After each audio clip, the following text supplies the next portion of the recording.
So I have gotten a chance to dive into some of your content, and I got to take umbrage with something you just said recently. I was listening earlier to 21st and Prime, and you saying that you don't love football. No. Because you don't love something that can't love you. I don't love the things that don't have the ability to love me back. But that really limits. I mean, that's down to, in my mind, that's humans and dogs. A dog can love you. I think other than that, who can love you back? Humans can love you back. Right. Humans can love you back. I don't know if they always have the capacity to love, because most humans been wounded since early on, and they still carrying the luggage through life. But that is true. I can't love something that can't give me that back. You don't think a musician can love music, a writer can I think love they can. I can't. I'm talking singular. I'm talking me. I don't have that ability. I'm very, very in touch with me and who I am. Man, I'm 53 years old. If I don't know me by now, that's a problem. Don't you think that's a problem? Yeah, you gotta figure it out if you can't do it in 50 years. I know what makes me smile, what makes me laugh, what makes me cry, what makes me sad. I know me. I'm very in touch with who I am right now. So you say me, do you mean Deion Sanders? Do you mean Primetime? Is that one and the same? Is there any difference there? Is that a nickname or is that an alter ego? That's the alter ego, as well as a nickname that was earned. You know, in the hood, you got to earn that thing. You can't just make up your own nickname. Who gave you that nickname? My homeboy, Richard Fame, my best friend, to this day and growing up. I dropped 36 one night, basketball game in high school. He said, man, you know what, you prime time. I said, yes, right. There you go. You're right. So that's how that nickname came from, basketball. But I embodied it. I took it to another level and marketed it, and the rest is history. So at times my friends will give me a hard time. They'll be like, oh, KFC's here tonight, not Kevin, being a jerk or whatever. I understand that, though. Do you ever feel like you're being, has your family or friends ever been like, no more Primetime, I want to hear from Deion? No, because my family know they only get Deion. They know Prime pays the bills. Okay, I like that. You got to put up with Primetime if you want all of this. They know here. When I'm at home, they know darn well it's Deion. They know Prime. When he go and has to fly out and come back, he's willing to make some money. But honestly, if we're saying that Primetime is, you know, what you do for work or the alter ego or something that maybe you got to put up with, it's been relatively, no, I don't even say relatively, it's been fully clean. It's been good. You don't have drama. You don't have scandals. I've had a little bit of all of that. We just downplayed it. Not scandals to what scandals are. Well, that's what I mean. You know, I've had drama.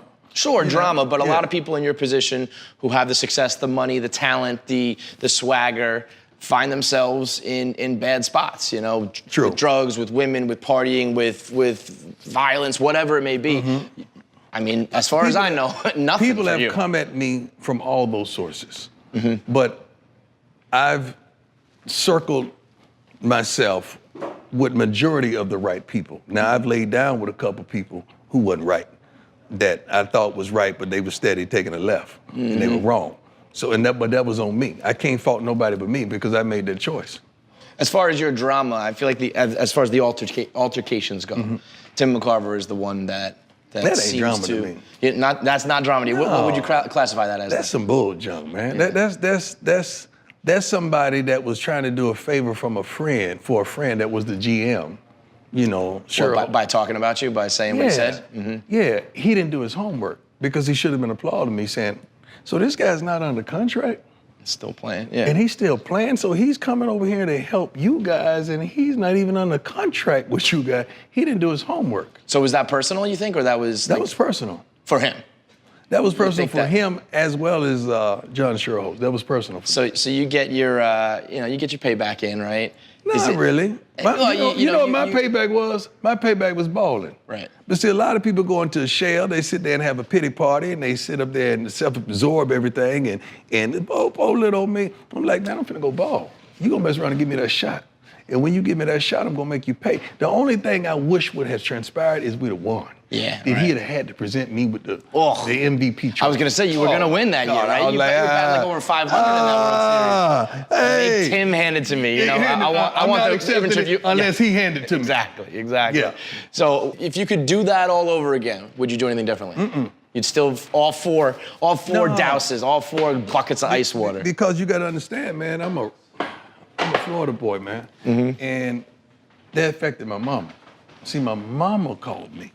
And she said, baby, what's up with these folks talking about you like a dog during the game? What's up with that? And she was really hurt. Oh, it's over. Yeah. Doesn't matter what. And it is, all I right? said, I handle it. Yeah. That's what it. That's So what it was. if your mom doesn't make that call, what would you have done? Would you have done anything? Kept moving. Yeah. I'd have kept it moving. But it was because of mama. Mama made that call, and nothing really affects mama. So what did your mom say after you did that? Was there any like? No, some things you don't have to say nothing about it. Mm-hmm. It is what it is. You took care of it. But my mama don't play when it comes to her baby. She don't play.